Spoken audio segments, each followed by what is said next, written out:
Welcome to Within the Frame, where we bring the most pressing issues across the globe into focus. I'm Kim Mok-yeon.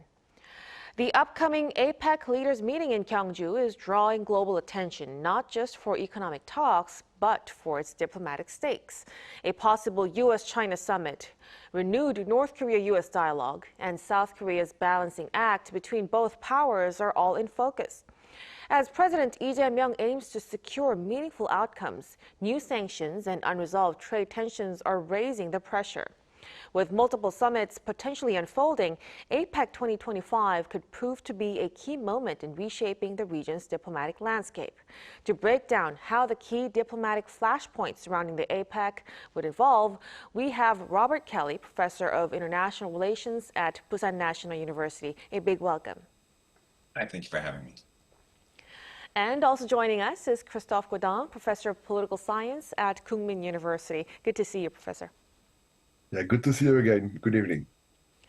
So let's begin our discussion with Professor Kelly. So there's growing interest in whether a U.S. China summit will take place on the sidelines of the APEC. With trade tensions between Washington and Beijing once again escalating, many see this as a strategic move to gain leverage. I wonder, how do you interpret the current signals from both sides? Well, I'm just pleased that there's going to be a summit at all. I mean, just a week ago, Donald Trump sort of threw out that threat on Twitter or through social or whatever, they're going to have a 100% tariff, and the market dropped 900 points within 24 hours. I think that's probably why this is actually happening. I think Donald Trump has realized that the United States has some real vulnerabilities to China on this, particularly on rare earths. I think that's pretty well understood at this point. The Chinese have some real leverage against the Americans on this, right? The Chinese increasingly diversified away from the U.S. market, so American market access isn't quite what it was before. Donald Trump has also proven to be a highly unreliable trade partner for the Chinese and others, and so I think the Chinese are willing to take a tougher line, and I think Trump wasn't quite ready for that, and he's backed away in the last couple of days, and I think that's really the driver behind this, is to find some kind of modus vivendi between the two sides in the trade war. Right, so it kind of feels like both sides are using the APEC stage to send signals, whether for leverage or for pressure. Now, continuing from there, U.S. Treasury Secretary Scott Bessent recently stated that President Trump will meet Chinese President Xi in Korea, appearing to rule out the chance of a failed summit. So, Professor Godin, what variables could still affect the outcome at this point? Well, as Professor Kelly mentioned, what we are attending now is basically a show of strength between both superpowers. Because so far, if you consider these tariffs that Trump has been forcing on all other countries, basically all over the world, not only Korea, but also the EU, Japan, had no choice but to surrender. China is, it is sad to say that China so far is the only one that is big enough, powerful enough. It's the only one that tried to retaliate to Trump, all the way, for instance, to trying to force 150% tariff on U.S. exports from April to May. However, what is happening too at the same time is that China needs these U.S. exports. The Chinese economy, as you know, is slowing down. And as far as we can tell, it doesn't seem that the domestic consumption in China is taking over, to put it mildly. So I think they will have to compromise. I don't know how or when, but both the US, but also China as well, are not in a good place for the moment. So the way I see it, they will need to find a way to compromise. How? I have no idea. Right, it's definitely a tough question to, resolve and to predict, of course. We're still speculating at this point. But now let's shift a little bit to the trade front. So the U.S. and China have been shifting the target list from rare earths to soybeans to cooking oil in a tit-for-tat pattern of trade retaliation. So if this summit actually goes ahead, Professor Kelly, do you think there's room for a breakthrough or compromise in the tariff war? And if a top-level deal proves difficult, would back channel or working level talks be more realistic at this point? I do think there's a lot of room, just sort of by the rational economics of it. Yes, I think there is, right? I mean, the U.S. and China had a pretty dense relationship for such a long time that we, for a few years there, used the term chimerica to refer to the relationship. The two sides were so interwoven, right? I mean, this choice by both sides, I think, to de-link and fairly rapidly in the last couple of years really has been a political one, right? I mean, this is not really something that is being pushed by Wall Street or the business communities in either countries. This is really a political, increasingly a strategic discussion. And so I think there is, in fact, a lot of room to compromise, right? I mean, the most obvious thing the Americans could do is stop with the erratic tariffs, right? And a lot of that is driven by Trump himself, his own personal psychology, his deep commitment to tariffs. I mean, he very strongly believes in tariffs, which is something that most economists, of course, don't think is correct. Trump's also very erratic, right? I mean, he sort of swings from one day to the next. So if Trump can bring those basic impulses under control the way many of his predecessors did, of course, that creates a lot of room for the Chinese to make counter concessions. I think that's really ultimately the issue, right? Is that and Trump, that he's so unpredictable, right? That he so enjoys sort of swinging and changing his mind and being on television all the time as we go from one thing to another, that I just don't know if Trump can bring enough stability to the relationship, right? To actually resolve. And I think that's actually probably one of the reasons why the Chinese are doing this, because they're probably just sick of the last 9 months of the roller coaster, and they're trying to sort of push Trump into some kind of stability and regularity on this. And I just don't know if he's psychologically capable of doing it. So we'll have to see in the coming days. We'll be able to see that. Now let's shift gears a little bit. South Korea's Unification Minister Chung Dong-young has raised the possibility that a North Korea-U.S. summit could also take shape during the APEC. Professor Godang, from your perspective, how realistic do you think is this scenario? With President Trump, I wouldn't call anything unrealistic, because it is a fact that he likes to take everybody by surprise. He likes to be on TV on the time, and I think that in reality, he acts crazy, and he's not crazy at all. He knows what he's doing to an extent. So now, to answer your question, I do not think a summit of some kind is unrealistic eventually. Because after all, it took place before, and it took place in a third country that was in Singapore in 2018. So something relatively similar to the possibility you're bringing up. That being said, what I think to be unrealistic would be to expect anything substantial from such a meeting, because the only thing the U.S. is interested in regarding North Korea is denuclearization. North Korea is no trade partner. There is nothing to discuss but nuclear weapons. And the one thing Kim Jong-un is never to give up on is nuclear weapons. So maybe they may meet, I have no idea actually. But if they do, they will snap a few pictures, they will be advertised all over the world, and most likely nothing will unfold the way it did 7 years ago, and for the very same reasons, I think. About the summit, it may or may not happen. About the outcome, nothing substantial is to be expected, I think, in the near future. So in a nutshell, they could meet or not, but whether they would be able to reach a deal, we're really not sure about that. Now, if a North Korea-U.S. summit then would actually happen, Professor Kelly, how do you see Pyongyang's strategy towards both Washington and Seoul evolve? And what kind of diplomatic repositioning do you think this could mean for South Korea? So if this happened, and if it was meaningful, I think Dr. Garneau is right, that even if they did meet, it wouldn't be particularly meaningful. It'd just be a lot of photo ops. And that's very Trumpian, right? It's all about the TV and everything. But if it were actually substantive, I think the North Koreans are in a pretty good place, right? I mean, I think they're in a better position than they were 7 years ago. The Russians, for example, now stand behind the North Koreans. North Korea's got a larger arsenal. It's better tested. It's got more missiles. So it's got more to trade away, or more to at least sort of bargain for concessions. I don't think the North Koreans would give up everything. I think denuclearization is unlikely, but the North Koreans might give up a little bit or something in exchange for a major concession from the U.S., like the rolling back of the sanctions or something.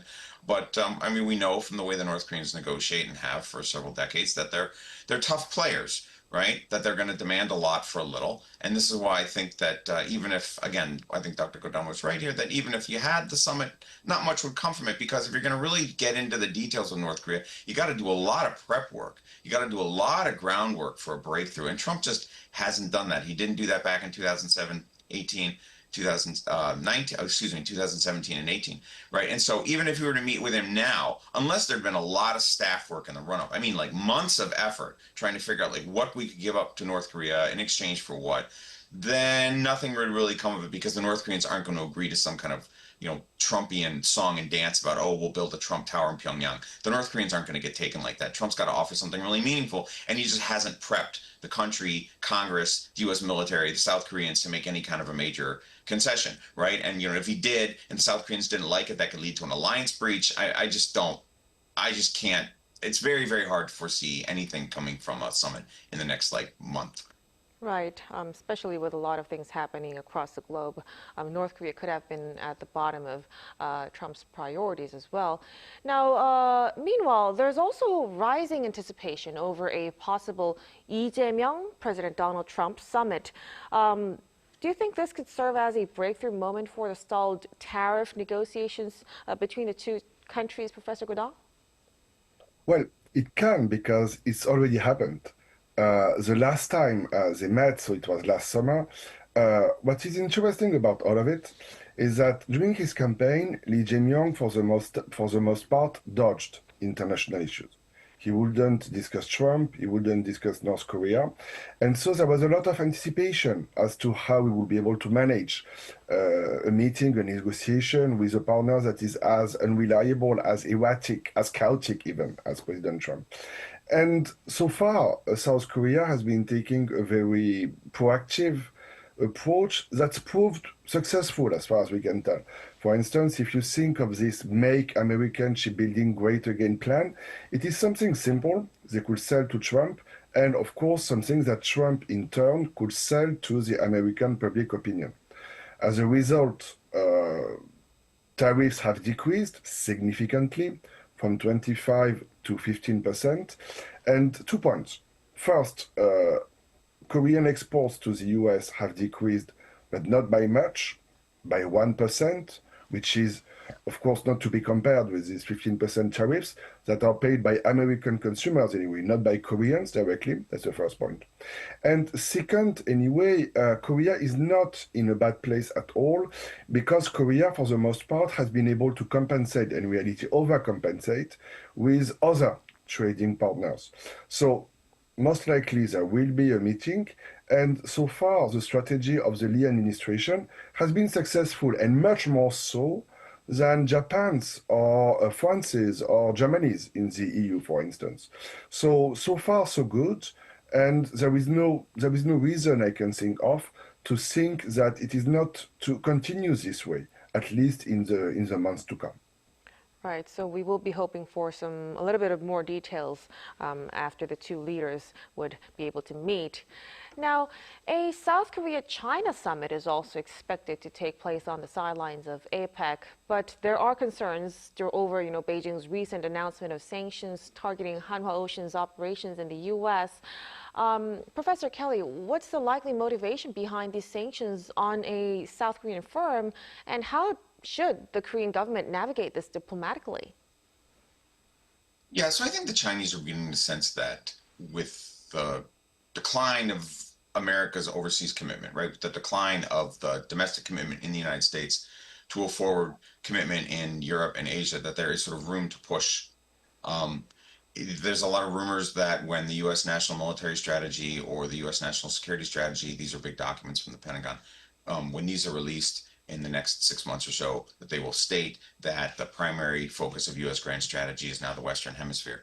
If that's true, that creates room for the Chinese and the Russians to push. And I think particularly for China, given that it's so much more powerful, of course, than Russia, and is arguably a peer competitor to the United States at this point, I think that's the way to read these things. In the same way, for example, the Chinese have begun to put fishing installations in the Yellow Sea, right? We don't actually know quite what they are because they keep sort of driving back the South Korean Navy. But that's the way I read this, that this is sort of like China beginning to feel that it has a real opportunity here, because Donald Trump is just not really doing a very good job grooming American allies, right? I mean, after that thing in Georgia with ICE and the Korean employees, I mean, the Koreans are really angry. And, Trump is all over the place on tariffs with a lot of other U.S. partners in Asia. It looks like the submarine deal with Australia is going to fall apart.